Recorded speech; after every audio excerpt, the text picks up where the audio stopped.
Next point बघूयात आपण. तर हा जो पुढचा पॉइंट आहे तो आहे डेरिव्हेटिव्ह ऑफ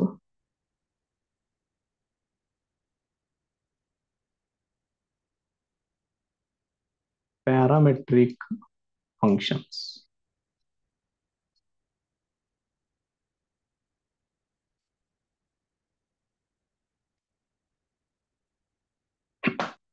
याच्यामध्ये काय करायचंय बघा.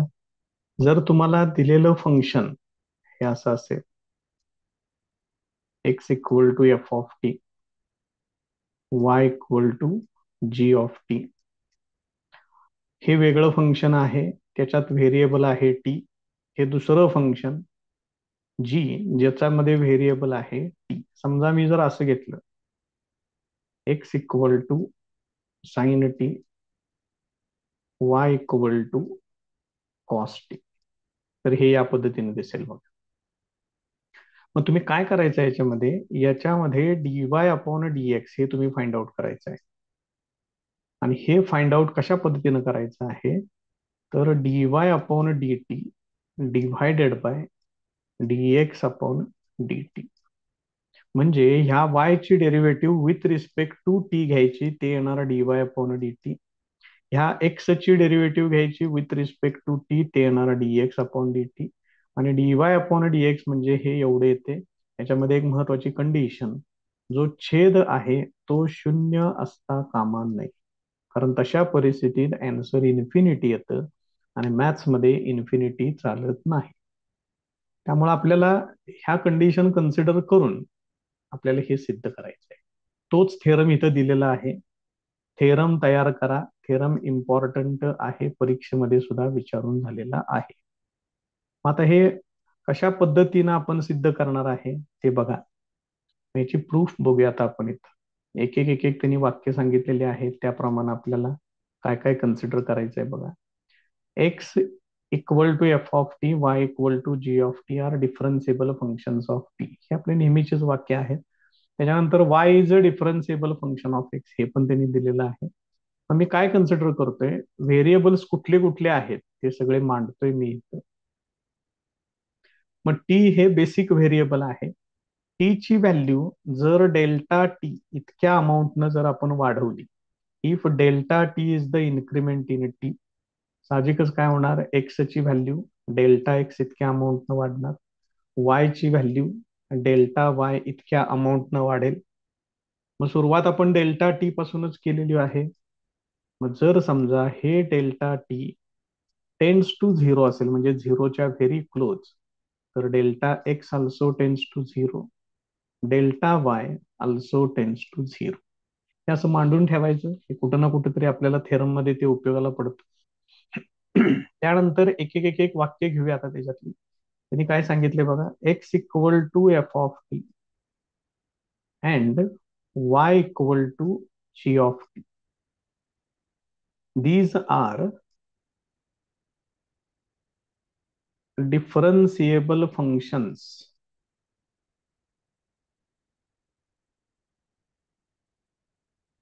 of t. हे डिफरन्सिएबल फंक्शन्स ऑफ टी आहेत. याचा अर्थ, या वाक्याचा अर्थ असा होतो की तुम्ही dx अपॉन dt हे तुम्ही असं मांडू शकताय. Limit as delta T tends to zero of delta X upon delta T. बघा ही वाक्यच बरंच काही तुम्हाला सांगून जातात की तुम्ही काय लिहायचंय ते. त्याच पद्धतीनं dy अपॉन dt याला पण तुम्ही असाच फॉर्म्युला यूज करू शकताय. Delta Y upon delta t. त्याच्यानंतर त्यांनी अजून एक वाक्य दिले बघा, y is a differentiable function of x. एक लिहून घेऊया.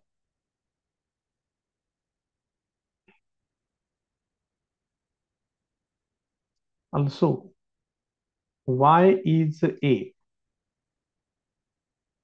डिफरन्सिएबल फंक्शन ऑफ एक्स. मग याच्यावरून आपल्याला काय लिहिता येईल, याच्यावरून तुम्ही असं लिहू शकताय, dy upon dx equal to limit as delta x tends to zero of delta Y upon delta X. म्हणजे याच्यातलीच दोन वाक्य आहेत, त्या दोन वाक्याचा वापर करून आपण एवढं सगळं लिहू शकतोय. आता बघा पुढं. Now delta Y upon delta x this is equal to delta Y upon delta T divided by delta X upon delta T, हे असं कन्सिडर करतोय. आता दोन्ही बाजूला लिमिट घेऊया. टेकिंग लिमिट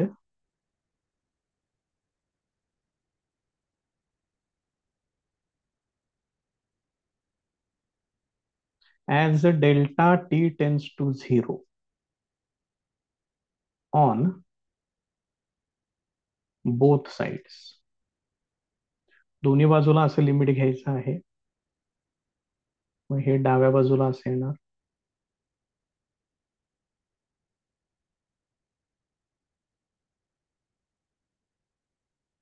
उजव्या बाजूला हे असं येईल पहिल्यांदा.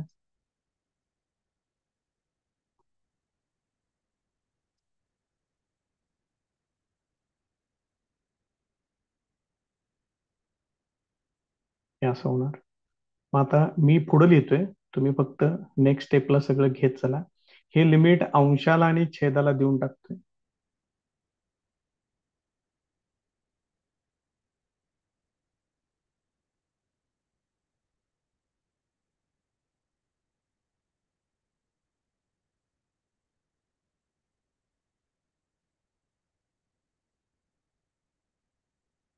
हे या पद्धतीने येईल. मग आता हा फॉर्म्युला आपण मगाशीच लिहिलेला आहे, हा सुद्धा फॉर्म्युला आपण लिहिलेला आहे. दाखवतो तुम्हाला या ठिकाणी. बघा, हे बघा, हे दोन फॉर्म्युले इथं मी लिहून ठेवलेले आहेत. इथे एक आहे फर्स्ट फॉर्म्युला, तो इथं डिनॉमिनेटर मध्ये आहे. इथे एक आहे, तो न्यूमरेटर मध्ये आहे. याचा अर्थ असा आहे की हे उजव्या बाजूला जे काही लिमिट आहे ते अस्तित्वात आहे, प्रेझेंट आहे. आता मी इथं काय करतोय, मगाशी आपण एक वाक्य सुरुवातीला अगदी सगळ्यात पहिल्यांदा लिहून ठेवलं होतं. As delta T tends to zero, delta x tends to zero आणि delta y tends to zero, हे आता मी याच्यामध्ये वापरणार आहे. फक्त ते कुठं वापरायचं ते तेवढं बघून घ्या व्यवस्थित. इकडली उजवी बाजू पूर्ण तयार आहे. इथं बघा काय झालंय, इथं छेदामध्ये डेल्टा एक्स आहे, मात्र इथं लिहिलंय डेल्टा टी. त्यामुळे इथं तुम्ही काय करू शकताय, हे delta T tends to zero आहे, त्याला मी आता चेंज करतोय. इथं घेतोय delta x tends to zero, delta Y upon delta x this is equal to, ही उजवी बाजू आहे अशीच मांडायची आहे, नो चेंज. किरकोळ ऍडजस्टमेंट्स केलेल्या आहेत, त्यामुळे हे थेरम व्यवस्थित करा. मार्क अगदी इझिली मिळून जातात ह्याच्यात.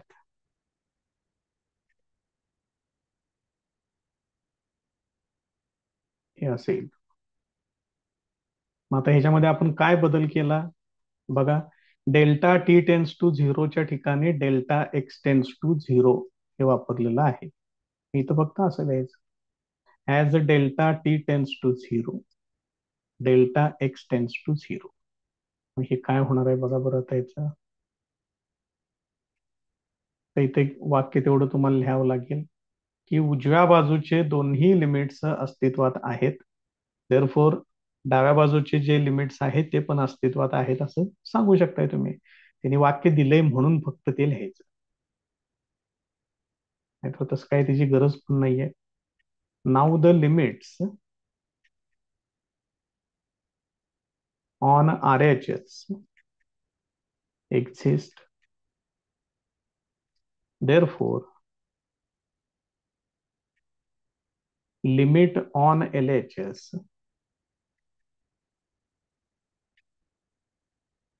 also exists. आता त्यांचे त्यांचे लिमिट्स फक्त एवढे मांडा. मग ह्याला ह्याला काय लिहायचं आहे, डीवाय अपॉन dt लिहायचं आहे ह्या पूर्ण टर्म. या टर्मला लिहायचं डीवाय अपॉन dt, या टर्मला लिहायचं dx अपॉन dt. मग इथं जे छेदामध्ये जे डेल्टा टी आहे तेच इथं लिमिट पाहिजे. मग तसंच इथं छेदामध्ये डेल्टा एक्स आहे, तर इकडं पण delta x tends to zero आहे.